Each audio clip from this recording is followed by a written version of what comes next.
первокурсник просто обязан пройти все азы посвящения в студенты. Это особая традиция, которую не принято нарушать. Ведь именно здесь включают долгожданные студенческие билеты и заветные зачетные книжки.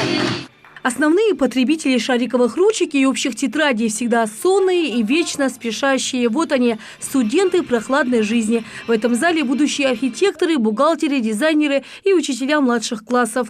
Студента легко распознать по внешнему виду. Чаще всего встречаются следующие характерные типажи. Он не всегда подстрижен, чаще причесан, одет модно, осенью в новое. В руках папка или кейс. У отличников они громоздкие, тяжелые, а у лентяев тонкие.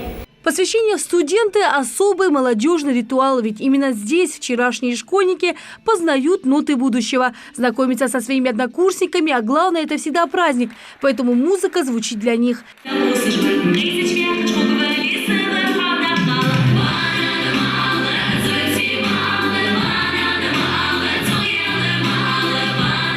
Самое главное событие – вручение долгожданных зачетных книжек. С этого момента первокурсники официально носят звание «студент», которое, кстати, накладывает на них определенные обязанности.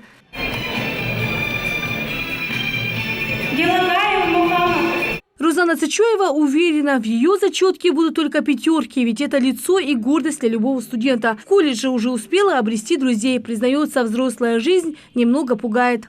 Нам сегодня вручили студенческие билеты, я очень сильно переживаю, буквально недавно я училась в школе, а сегодня уже стала студенткой колледжа. С детства мечтала быть дизайнером, я люблю рисовать, создавать, придумывать и тем самым шить.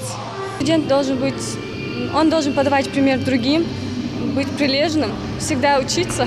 Я желаю своим однокурсникам всего самого наилучшего, и чтобы они окончили этот колледж на отлично. Всем желаю удачи, просто идти к своей цели до конца, не сбиваться с пути и просто идти к своей цели до конца. Также желаю удачи, больших успехов и просто продолжения своей профессии и дальше, после колледжа, уже более в университетах или за пределы. Колледж архитектуры и дизайна города Сунжа в этом году впервые принял своих студентов. В этот день им желают одного – достойно пройти этот этап жизни. Твой студент же с дьяколгу с безом бы цанны ирз эхту могуж мяш халыр шой да нан белый беб болыш эздить эхи царя хугелыш деши чаккы болыш дал не злоца. Сегодня важный, значимый день для студентов, праздник, день посвящения в студенты. Я желаю для студентов побороть свои страхи, успеха в учебе и в дальнейшей жизни. Ну а уже завтра все эти первокурсники проснутся полноценными студентами. Ведь самый главный этап просвещения они уже прошли. Остается только учиться и развиваться. Лина Цычоева, Рахман Суров, Новости 24.